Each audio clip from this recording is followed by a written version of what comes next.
കൃഷ്ണകൃപാസാഗരം.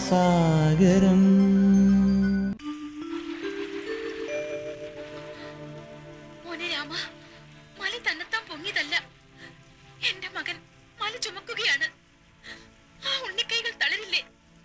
ആ പൂവിടൽ കുഴിയുകയില്ലേ? നിന്ന് നിന്ന് ഉണ്ണിക്കാരുകൾ കഴിക്കുകയില്ലേ? എന്തൊരു പരീക്ഷണമാണിത്! ഉണ്ണിയുടെ അവസ്ഥ കണ്ടിട്ട് എനിക്കും സഹിക്കാൻ പറ്റുന്നില്ല രാമ. നിങ്ങൾ ആരും പരിതപിക്കണ്ട. അനുജന് യാതൊരു വിഷമവുമില്ല. ഘോരനായ കാളിയന്റെ മതം കെടുത്തിയവൻ, തൊട്ടിലിൽ വെച്ച് പൂതനയെ കൊന്നവൻ, ശകടാസുരനെ തകർത്തവൻ, തൃണാവർത്തനെ ഞെരുക്കിക്കൊന്നതും ബകാസുരനെ വധിച്ചതും അഘാസുരനെ നിധനം ചെയ്തതും അനുജൻ. അങ്ങനെ അത്ഭുത ശക്തിയുള്ള അവനെ കുറിച്ച് ഇനിയും ഞാൻ എന്ത് വിവരിക്കാൻ? പോരെങ്കിൽ മല അനുജൻ ചുമക്കുകയല്ല, അത് തന്നെത്താൻ പൊങ്ങിയിരിക്കുകയാണ്.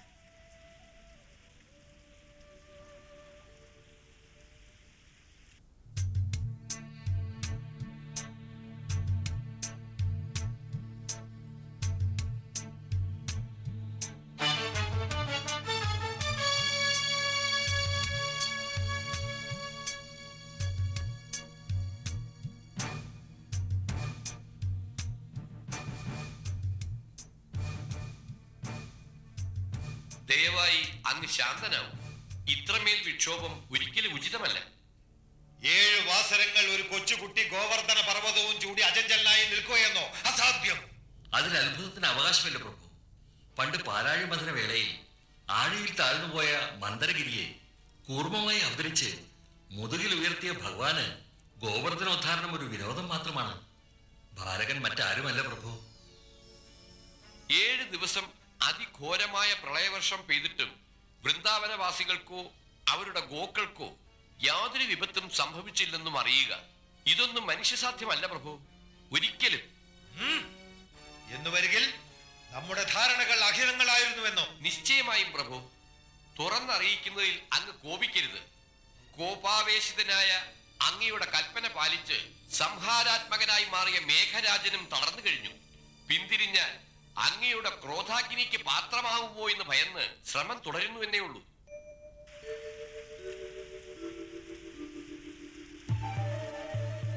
സ്വാമി, ഞങ്ങളിലുള്ള മുഴുവൻ വെള്ളവും മഴയായി പെയ്തു തീർന്നു.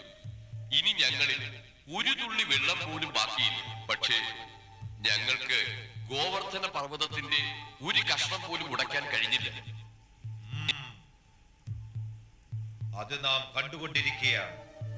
നിന്നെ പോലുള്ള വീരന്മാരാണ് ഈ ദേവരാജനായ ഇന്ദ്രന് പോലും പരാജയം കാണേണ്ടി വരുന്നു. എങ്കിലും ഇന്ദ്രൻ ഭൂമിയിലെ നിസ്സാര ജീവികൾക്ക് മുമ്പിൽ ഒരിക്കലും പരാജയപ്പെടുകയില്ല.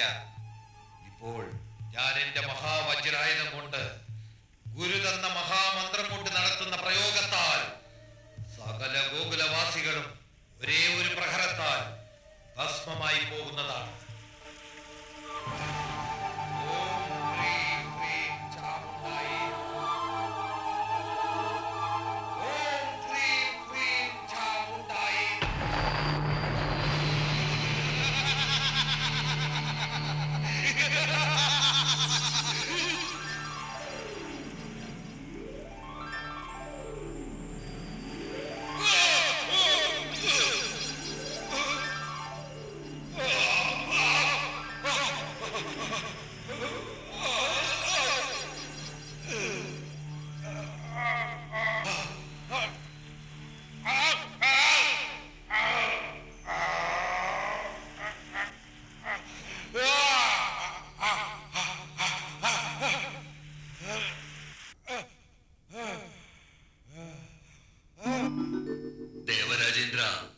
ഇന്ന് നിന്റെ പ്രതിയോഗി പരമശക്തിശാലിയാണ്. ആ പ്രതിയോഗിക്കെതിരെ നിന്റെ വജ്രായുധത്തിന് പോലും ഒന്നും ചെയ്യാൻ കഴിയില്ല. ഗുരുദേവ, ഈ പരിതസ്ഥിതിയിൽ നാം എന്താണ് ചെയ്യേണ്ടത്? അത് പറയാൻ തന്നെയാണ് ഞാൻ വന്നിരിക്കുന്നത്. ഏതവസ്ഥയിൽ ശക്തി പ്രയോജനപ്പെടുന്നില്ലയോ ആ അവസ്ഥയിൽ ഭക്തി മാത്രമാണ് പ്രയോജനപ്പെടുക. അതുകൊണ്ട് നീ ഇപ്പോൾ ഭഗവാൻ ശ്രീഹരിയോട് യുദ്ധം ചെയ്യുന്നതിന് പകരം അവനെ ശരണം പ്രാപിക്കൂ. അവൻ മാത്രമാണ് നിന്റെ പരാജയത്തെ വിജയമാക്കാൻ കഴിവുള്ളവൻ. ഗുരുദേവ, ഞാൻ എന്റെ തെറ്റുകൊണ്ട് ഇത്രയും വലിയ അപരാധം ചെയ്തു പോയി. ഇതിനു ശേഷവും അദ്ദേഹം എന്നിൽ പ്രസന്നനാവുമോ? തീർച്ചയായും ഞാനിന്ന് നിനക്ക് ഭഗവാനെ പ്രസന്നനാക്കാനുള്ള ഒരു ഗോപനീയ ശ്ലോകം പറഞ്ഞു തരാം. ഇതെനിക്ക് മഹർഷി അങ്കിര പഠിപ്പിച്ചു തന്നതാണ്. ആരെങ്കിലും എപ്പോഴെങ്കിലും സ്വന്തം ശക്തിയിൽ നിരാശപ്പെട്ട് അപകർഷതാബോധത്തോടെ നിൽക്കുമ്പോൾ ആ സങ്കടാവസ്ഥയിൽ സ്വന്തം അഹങ്കാരം കൈവടിഞ്ഞ് പ്രഭുവിന്റെ ശ്രീചരണത്തിൽ സ്വയം സമർപ്പിച്ച് ഈ മന്ത്രത്താൽ പ്രഭുവിനെ സ്തുതിച്ചാൽ പ്രഭു പ്രസന്നനായി താൽക്കാലികമായ അവന്റെ സങ്കടം തീർക്കുന്നതാണ്. ഇപ്പോൾ ഞാൻ നിനക്ക് ആ മന്ത്രം പഠിപ്പിച്ചു തരാം. അക്ഷരം പരബ്രഹ്മ, അക്ഷരം പരബ്രഹ്മ, ജ്യോതിരൂപം സനാതനം, ജ്യോതിരൂപം സനാതനം, ഗുണാതീതം ഗുണാതീരം നിരാകാരം, സ്വേച്ഛാമയം സ്വേച്ഛാമയം അനന്തതം. അക്ഷരം പരബ്രഹ്മ, ജ്യോതിരൂപം സനാതനം, ഗുണാതീരം നിരാകാരം, സ്വേച്ഛാമയം അനന്തതം. അനന്തതം.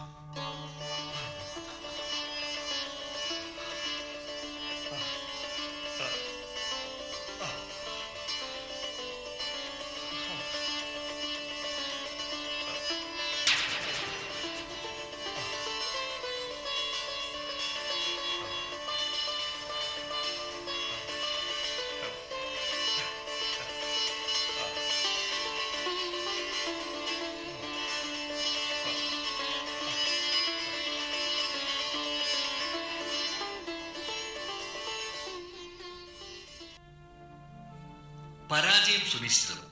അതിന്റെ ഹാനിയിൽ ദേവലോകത്തിന്റെ പ്രതാപം പോലും നിസ്തേജമായി തീരും. അങ്ങയുടെ തീരുമാനത്തിലാണ് എല്ലാം അധിഷ്ഠിതം. അപ്പോൾ നാം പിൻവാങ്ങുക തന്നെ. അതാണ് ഉചിതം.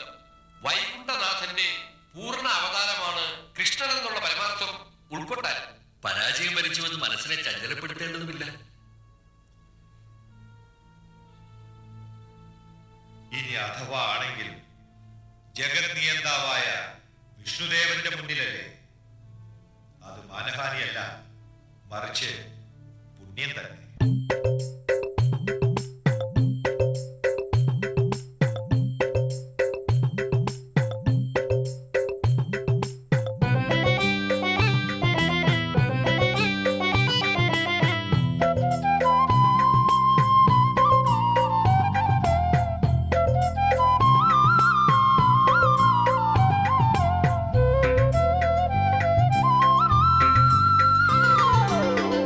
कृष्ण हरे जय कृष्ण हरे जय गोकुल पालका कृष्ण हरे कृष्ण हरे जय कृष्ण हरे जय गोकुल पालका कृष्ण हरे कृष्ण हरे जय भक्त जन प्रिय दर्प विनाशका कृष्ण हरे कृष्ण हरे जय भक्त जन प्रिय दर्प विनाशका कृष्ण हरे जय कृष्ण हरे गोप कुमारा कृष्ण हरे जय कृष्ण हरे गोकुलनाथा कृष्ण हरे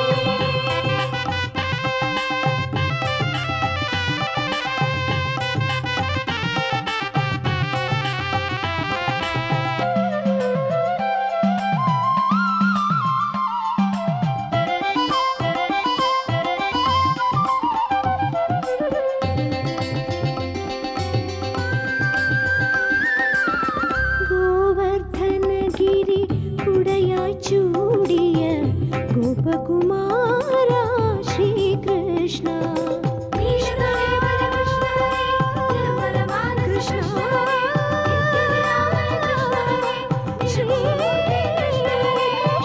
നിന്റെ കാരുണ്യത്തിൻ ശീതളഛായയിൽ നിർവൃത്തി അറിയുന്നു ഞങ്ങൾ നിർവൃതി അറിയുന്നു ഞങ്ങൾ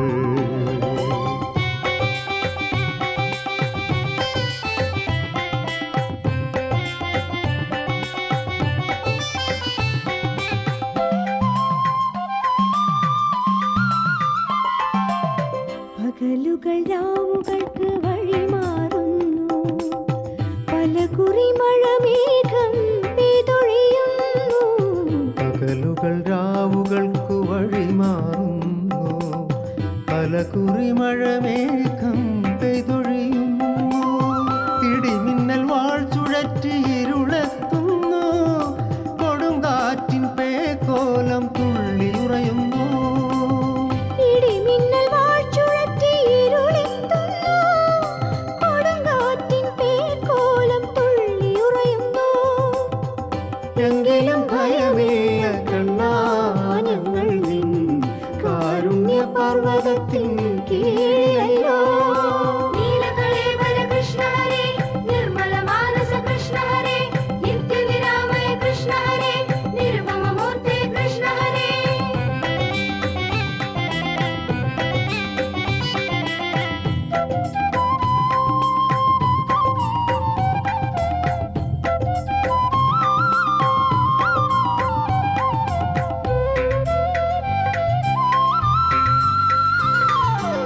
പ്രളയം കല്ലോലിനിയായി നേർത്തൊഴിയുന്നു, കരതല നളിനമായി ഗിരിമാറുന്നു.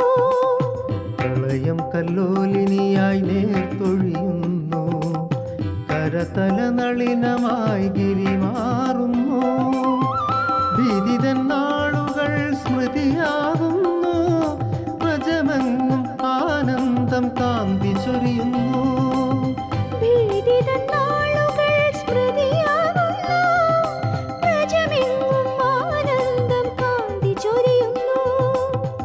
ശ്യാമകളേവര കൃഷ്ണ, ഞങ്ങൾ നിൻ കാൽ കലർപ്പിക്കും നീ ജീവമാല്യം.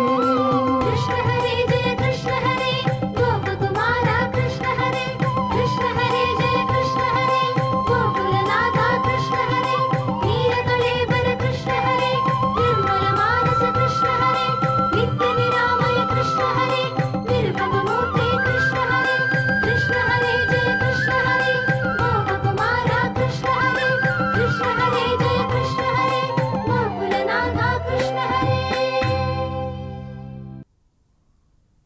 ഇന്ദ്രകോപം ശമിച്ചിരിക്കുന്നു. ഇനി യാതൊന്നും ഭയപ്പെടാനില്ല. എല്ലാവരും ഗോക്കളോടുകൂടി ഭവനങ്ങളിലേക്ക് തിരിച്ചു പോയിക്കൊള്ളൂ. മോനെ കണ്ണ, നിന്നെ ഇവിടെ വിട്ടിട്ട് ഞങ്ങൾ എങ്ങനെ പോകും? ഞാൻ പറഞ്ഞില്ലേ ഒന്നും ഭയപ്പെടാനില്ലെന്ന്. അമ്മ സമാധാനമായി ചെല്ലൂ.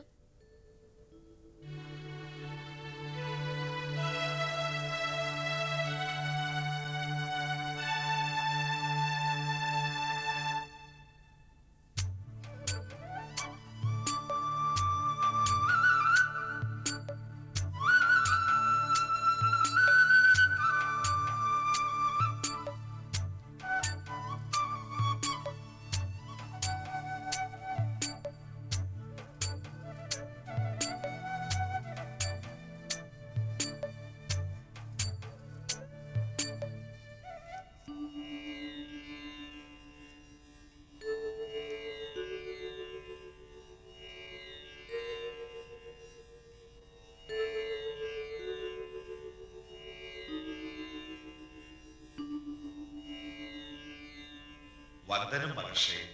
സ്വാഗതം ദേവരാജൻ. അങ്ങയുടെ ഏകാഗ്രതയ്ക്ക് ഭംഗം വരാൻ ഞാൻ നിമിത്തമായോ? ഒരിക്കലുമില്ല. അതിലും പ്രാധാന്യം രാജന്റെ വരവിലുണ്ടെന്ന് തോന്നുന്നു. ഉവ്വ് മഹർഷേ, അങ്ങയുടെ ഉപദേശവും അനുഗ്രഹത്തിനും വേണ്ടിയാണ്. ദയവായി കനിഞ്ഞരുളേണം. ആകെ വിവശനായി കാണപ്പെടുന്നല്ലോ രാജൻ. എന്താണ് താങ്കളെ ഇത്രമേൽ അസ്വസ്ഥമാക്കുന്നത്? അധർമ്മം പ്രവർത്തിച്ചു പോകയാൽ ആയതിന്റെ കുറ്റബോധത്താലും ഭയത്താലും ഉള്ളം തപിക്കുകയാണ് ഗുരു. രക്ഷിച്ച് അനുഗ്രഹിക്കണം. അഹങ്കാര ഗർവനിഷ്ഠരായാൽ ആരും അവിവേകം പ്രവർത്തിക്കുക സഹജം. ദേവകൾക്കും അത് ബാധകം. അങ്ങയുടെ വാക്കുകളെ സർവാത്മന സ്വീകരിക്കുന്നു. ആ വിധം എന്തൊരഹിത വൃത്തിയാണ് താങ്കളിൽ നിന്നുണ്ടായത്? കേവലം മനുഷ്യപാലകനാണെന്ന് ധരിച്ച് വിഷ്ണുവിനോട് അപരാധം ചെയ്തു പോയി ഗുരു. ദുഷ്ടനിഗ്രഹം ചെയ്ത് ധർമ്മ സംസ്ഥാപനത്തിനു വേണ്ടി മനുഷ്യനായി മന്നിടത്തിൽ അവതരിച്ചിരിക്കുന്ന മായാമാധവൻ സാക്ഷാൽ വൈകുണ്ഠനാഥനായ വിഷ്ണുവല്ലെന്ന് ഞാൻ തെറ്റിദ്ധരിച്ചു. അഹങ്കാര തിമിരത്താൽ യാഥാർത്ഥ്യം കാണുവാൻ കണ്ണില്ലാതായിപ്പോയി. സഹസ്രനയനൻ എന്ന എന്റെ പേര് തന്നെ വ്യർത്ഥമായി തീർന്നിരിക്കുന്നു. ആയതുമൂലം വന്നു ഭവിക്കാനിടയുള്ള വിപത്തുകളെ കുറിച്ചുള്ള സംഭ്രാന്തി അല്ലേ? അതുമാത്രമാണ് സദാ നേരവും നമ്മെ മതിച്ചുകൊണ്ടിരിക്കുന്നത്. അതിന്റെ താപം താങ്ങാനാവുന്നില്ല ഗുരു. അഹിതമായ കർമ്മം ചെയ്താൽ അത് അനുഭവിച്ചു തന്നെ തീരണം. എങ്കിലും താങ്കൾ ഇത്ര ബുദ്ധിഹീനനായി പ്രവർത്തിച്ചത് കഷ്ടം തന്നെ.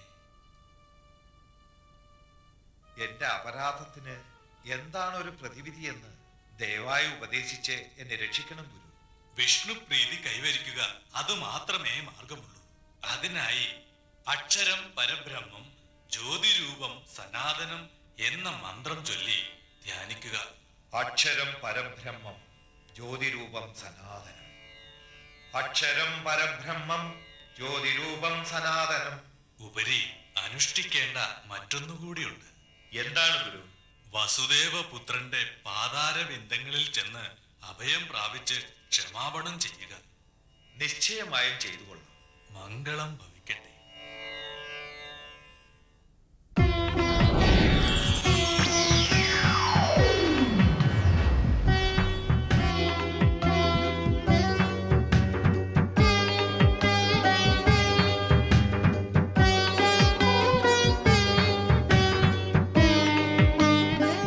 ദേവാചാര്യന്റെ വചനം. ഏതവസ്ഥയിൽ ശക്തി പ്രയോജനപ്പെടുന്നില്ലയോ അവിടെ ഭക്തി മാത്രമാണ് പ്രയോജനപ്പെടുക. ശക്തി കൊണ്ട് എല്ലാം വെല്ലാമെന്ന മോഹം വെറും ദർപ്പത്താലുള്ള വ്യാമോഹം മാത്രം. ശക്തിയേക്കാൾ എത്രയോ അജയ്യമായ ആയുധമാണ് ഭക്തി എന്ന തിരിച്ചറിവ് ഏതവസ്ഥയിലും ഭക്തി കൊണ്ട് സാക്ഷാത്കരിക്കാനാവാത്ത യാതൊന്നും തന്നെ ഇല്ല എന്ന അവബോധമാണ് ഈ വചനത്തിൽ സ്പന്ദിക്കുന്നത്.